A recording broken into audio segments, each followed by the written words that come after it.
ఓం శ్రీకృష్ణ పరబ్రహ్మణే నమ. శ్రీమద్భగవద్గీత 9వ అధ్యాయము రాజవిద్య రాజగుహ్య యోగం. రాజవిద్య అంటే శ్రేష్టమైనటువంటి విద్య. ఆ శ్రేష్టమైనటువంటి విద్య చాలా అత్యంత రహస్యమైనటువంటిది అన్నాడు. దాని తర్వాత త్రైవిద్యామాం సోమపాః పూతపాపాః యజ్ఞైరిష్ట్వా స్వర్గతిం ప్రార్థయంతే తే పుణ్యమాసాద్య సురేంద్రలోకం అశ్నంతి దివ్యాంతి విదేవ భోగాన్.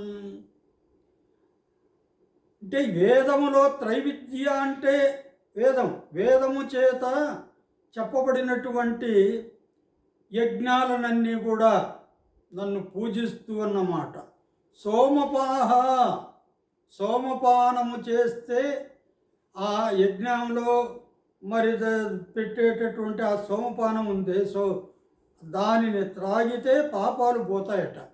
యజ్ఞైరిష్ట్వా సోమపాః పూతపాపాః పాపాల నుండి పవిత్రులై స్వర్గతిం ప్రార్థయంతే స్వర్గానికి పోవడానికి కోరుకుంటారు అన్నమాట. ఎవరు? ఆ వేదవేత్తలైనటువంటి వాళ్ళు సోమపానం చేసి తమ యొక్క పాపాలను పోగొట్టుకొని యజ్ఞయాగాదులు నిర్వహించి స్వర్గాన్ని కోరుకుంటారు. తే పుణ్యం అసాధ్య సురేంద్రలోకం. వాళ్ళు పుణ్యం చేసుకుంటారు. యజ్ఞాలు చేస్తే ఏం కలుగుతుందంటే పుణ్యం వస్తుందన్నమాట. ఆ పుణ్యం వలన సురేంద్రలోకం అసాధ్య. సురేంద్రుడు అంటే దేవతలు, ఇంద్రలోకం, స్వర్గలోకం అసాధ్య చేరి అశ్నంతి దివ్యాంతి విదేవ భోగాన్. ఆడ దేవలోకంలో ఆ దేవతలు అనుభవించేటటువంటి భోగాలను అనుభవిస్తారు అంటున్నాడు భగవంతుడు. ఏతం భుక్త్వా స్వర్గలోకం విశాలమైనటువంటి ఆ స్వర్గలోకంలో అన్ని భోగాలను అనుభవించి ఎవరు ఆ విధంగా యజ్ఞాల చేత బాగా నన్ను పూజించి చేసిన వాళ్ళు అన్నమాట. క్షీణే పుణ్యే మధ్యలోకం విశంతి. పుణ్యం చేసుకుంటే స్వర్గానికి వెళతారు. స్వర్గానికి ఎందుకు వెళతారంటే అక్కడ ఉన్నటువంటి ఆ దివ్యమైనటువంటి భోగాలను అనుభవించడానికి. మరి దివ్యమైనటువంటి భోగాలను అనుభవించేటప్పటికీ వీళ్ళు చేసుకున్నటువంటి పుణ్యం కాస్త పోతుంది, నశిస్తుంది. అదే చెప్తున్నాడు, క్షీణే పుణ్యే, పుణ్యం నశించగానే మధ్యలోకం విశంతి. మధ్యలోకం అంటే భూలోకానికి మరలా వస్తారు. దేవలోకంలో మరి అక్కడ భోగాలు అనుభవించిన తర్వాత భూలోకంలో తాము చేసుకున్నటువంటి పుణ్యాలన్నీ కూడా అక్కడ నశిస్తాయి. అక్కడ పుణ్యాలు లేనప్పుడు అక్కడి నుంచి ఆ దేవలోకం నుండి భూలోకంలో పడిపోవడమే. ఏవం త్రయీ ధర్మం అనుప్రపన్నా గతాగతం కామకామా లభంతే. ఈ విధంగా వేదంలో చెప్పబడినటువంటి యజ్ఞాలన్నీ కూడా చేస్తూ మరి పుణ్యం సంపాదించుకుంటే పై దివ్యలోకాలకు వెళ్ళడం, అక్కడ పుణ్యం ఖర్చేదాకా భోగాలు అనుభవించడం, మరలా భూమిపైకి రావడం అంటే మళ్ళా భూమిలో మానవులుగా జన్మించడము అన్నమాట.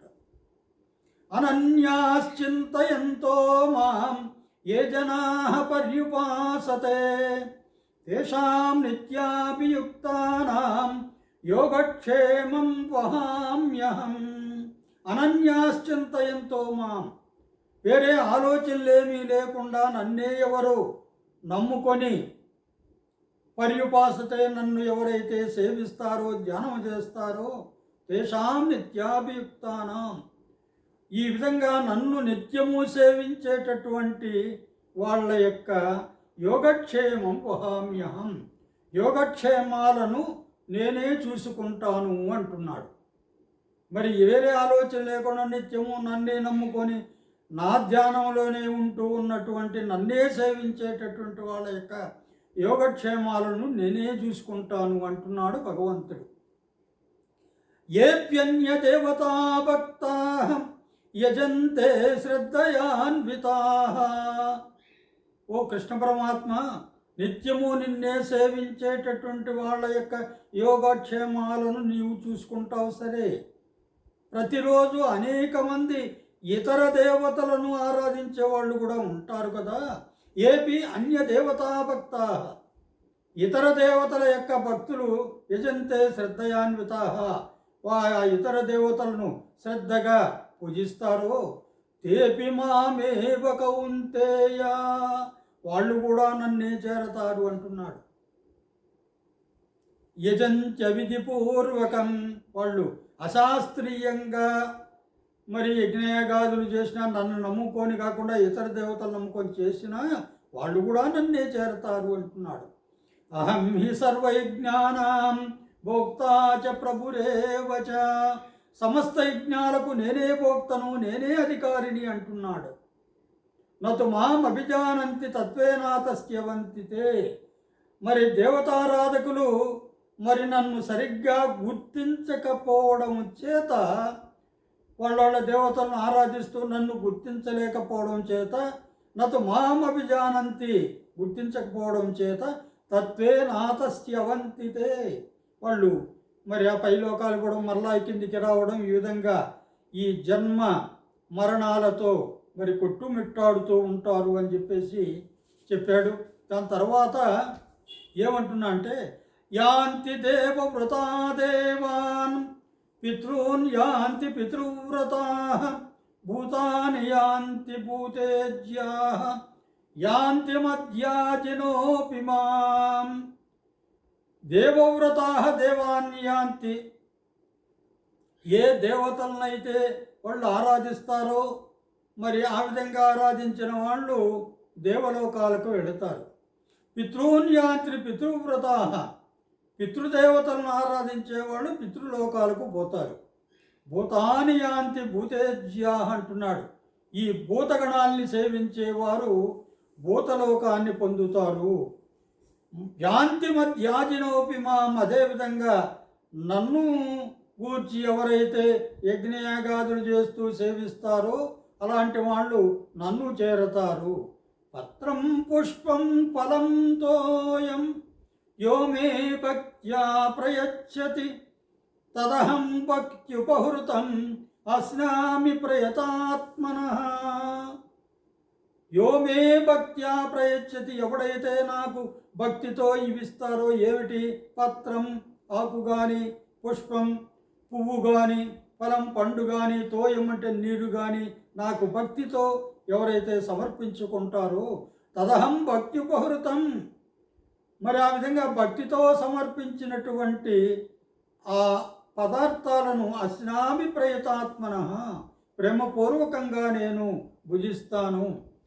యత్కరోషి యదస్నాసి యజ్జుహోషి తదాసి యత్ యత్తపస్యసి కౌంతేయ తత్కురుష్వ మదర్పణం.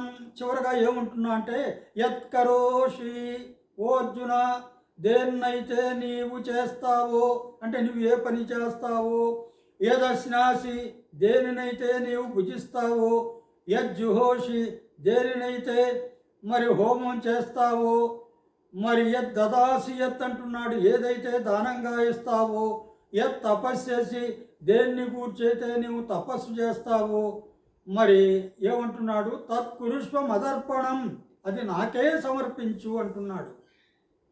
అంటే నువ్వేమి చేసినా కూడా అది నాకే సమర్పించు అని అంటున్నాడు.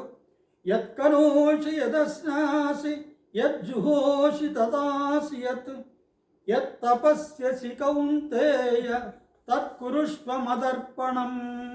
ఓం